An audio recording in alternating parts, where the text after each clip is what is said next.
ladies and gentlemen. Welcome to the forum. I would like to thank to all of the audience in front of me for attending this forum. Our issue for today is social media and mental health issues in Malaysia. First of all, let me introduce to all of you about our panels for today. On my left side is our special invited, Mr. Muhammad Zafran bin Roslan, who had been diagnosed with chronic social anxiety disorder patient. Beside him is Dr. Sharika Zahira binti Zamanuddin. She is currently as a counselor at Life Center Medical Center Bangsa Kuala Lumpur.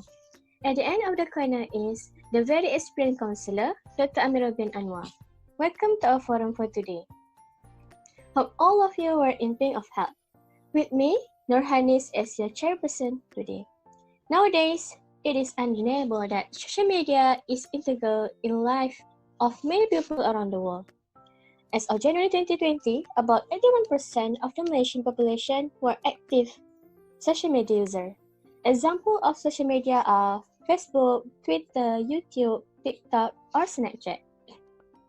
It provides a range of benefits and opportunities to empower the users in variety of ways, such as maintaining social connections and support networks. With the pros and cons of using social media have been widely discussed, contemporary development indicate that social media is increasingly affecting mental health. Social media use is said to have caused different types of mental illness such as depression, anxiety, negative body image, and many more. For further detail about this topic, I would like to seek information from the first panel next to me.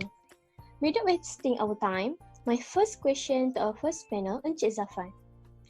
Encik Zafran, can you tell us about your experience as a chronic social anxiety disorder patient, how it happened and affect your life? Assalamualaikum and greetings to all of you. Thank you to our moderator, which is Miss Hanis. So today, I would like to share with all of you regarding my experience as chronic social anxiety disorder patient and how it happened, also how it affect my life. It took quite some time before I realized some abnormalities about me. These were at first covered by my 4.0 CGPA during my diploma respectively, apart from being attractive. So during a gathering, I talked with my housemate. We talk about what happens around us. We talk about academically, socially, and somehow we both shared our mental health records. It was then that I discovered that I was suffering from bipolar disorder for years due to stress. So I understand very well how holding back unstable and negative emotion without sharing any thoughts and feeling with trusted individuals will worsen mental health. For over a decade, I hid my stress and emotions, plus feeling guilty whenever I was judged by others. It is not easy for me to express my feelings and emotions, as I already get used of keeping it by myself. I also didn't trust anyone to share my problem with. Some people might look normal to us, but they could be not normal. For example, people like me who seems happy, but actually it is not because of stress. So that is all from me. Thank you. Thank you, Encik Zafran. From what Encik Zafran has said just now, we know that Encik Zafran has suffered the illness hardly. My next question is to Dr. Sharika Zahira. Doctor, can you share with us the actual fact how can social media leads an individual developing mental health disorder and what driving someone to use social media often? Okay, Assalamualaikum and good day to everyone. Thank you for your question, Mihani. So basically, how the social media leads someone to have an individual developing mental health disorder is because they are addicted to take photos, and they even uploaded the photos and expecting to get hundreds of likes. And who would have thought that they even buying the likes? So in this aspect of area, it will trigger them to have their narcissism in them. So the triggers in them is because about the developing mental. So what's triggered them to develop a mental health disorder because of the keyboard warrior.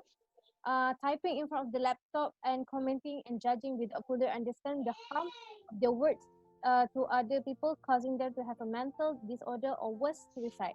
So the second question, what's driving someone to have or to use social media because they can connect with each other. So if they are not in present, the platform can give an accessible for people to do everything, such as share a favorable post. This can release a chemical in brain called dopamine, where it is the same reward as we eating the chocolate. So thank you. That's the shortest answer that I can give to you. So thank you. Thank you, Dr. Chabika Zahra, for the explanation. We have listened to question and considered opinion. Now I would like to pose next question to Dr. Amiro. As a psychologist, can you share what are the signs or symptoms that social media impact in our mental health? Can you explain it clearly to us? Okay, thank you, Ms. Anis. Assalamualaikum and very good evening to all the audience who have been here today. Everyone is different and there is no specific amount of time on social media or the frequency you check for updates. Rather, it has to do with the impact time spent on social media have on your mood and other aspect of your life. So, how do we recognize these signs or symptoms? Firstly, they're spending more time on social media than with real world friends. Even if you are out with friends, you still feel the need to constantly check on social media. Secondly, comparing yourself with others on social media. This is because of having low self-esteem or negative body image. Thirdly, being distracted at school or work.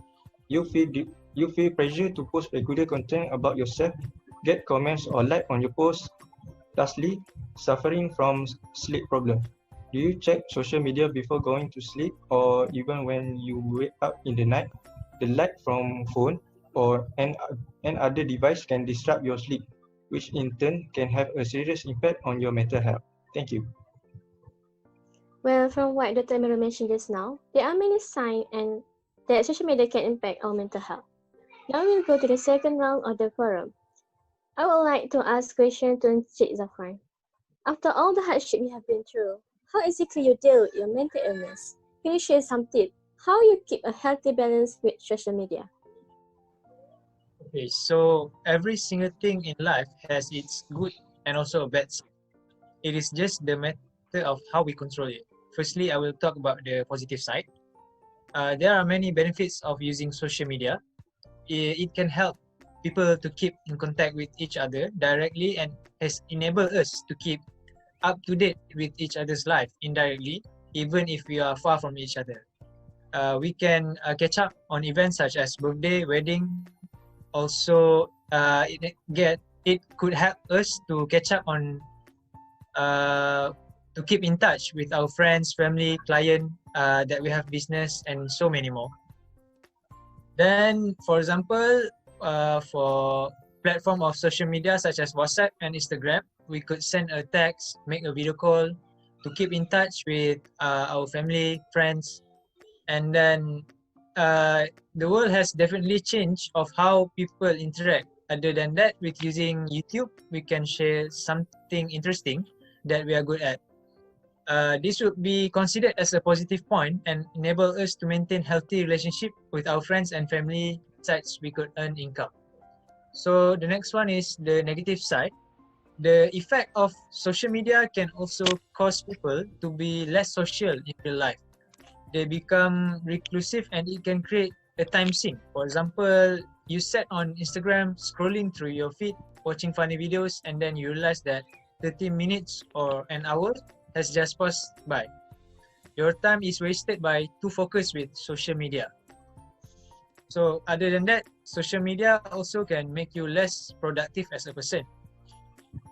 For example, kids nowadays are more likely to love playing their gadgets. And then every platform is different, but you can also run the risk of online bullying, exposure of explicit content, and also online predators. There are always negative side in everything, as nothing in life perfect. We just need to know how to manage and balance in doing something in our life. So that's all from me. Thank you. Thank you for the great tips, Encik Zafran. Then we move to Dr. Shafiqah Zamira.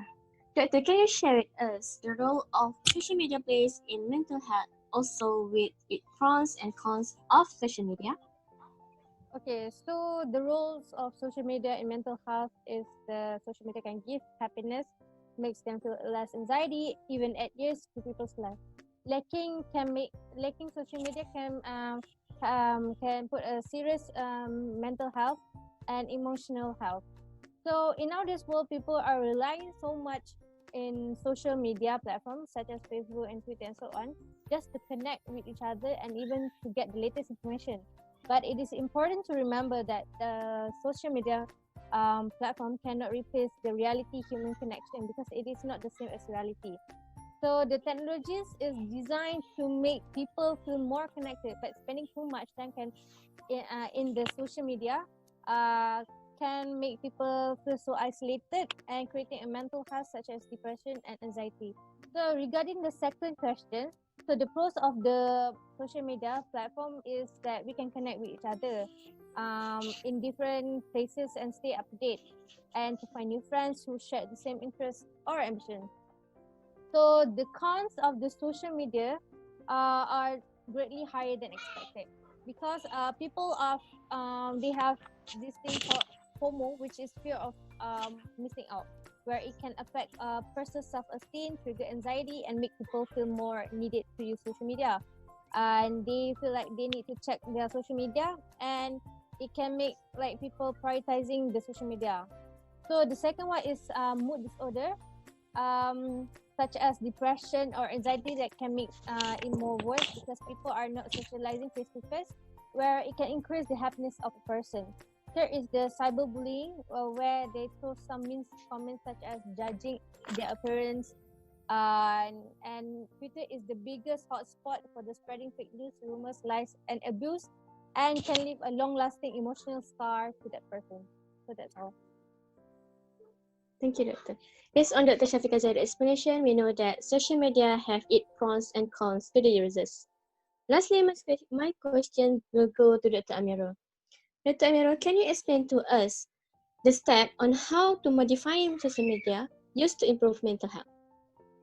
Well, there are a few steps on how you modifying social media used to improve mental health.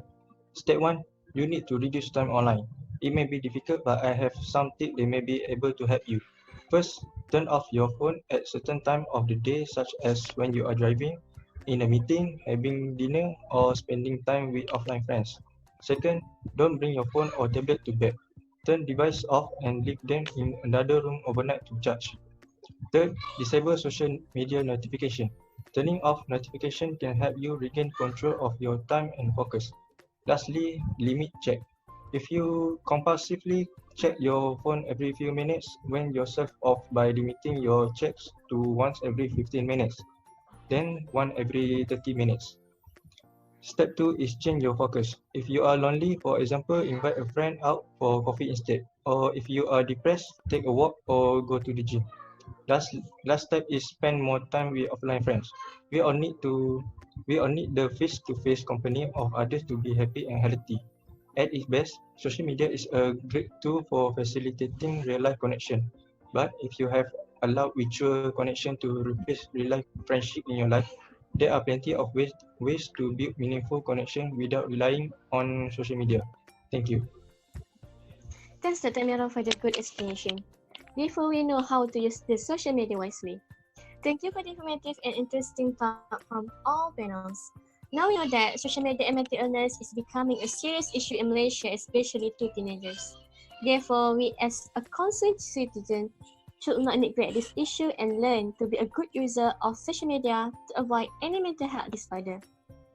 Finally, we have come to the end of the forum, where we share a lot of knowledge which we don't even know before. Last word from me, I would like to thank to all the ladies and gentlemen, and also to our panel for sharing their opinions. A brilliant thank I dedicated to everyone for cheering up this forum. Thank you for your attention. Assalamualaikum and good night.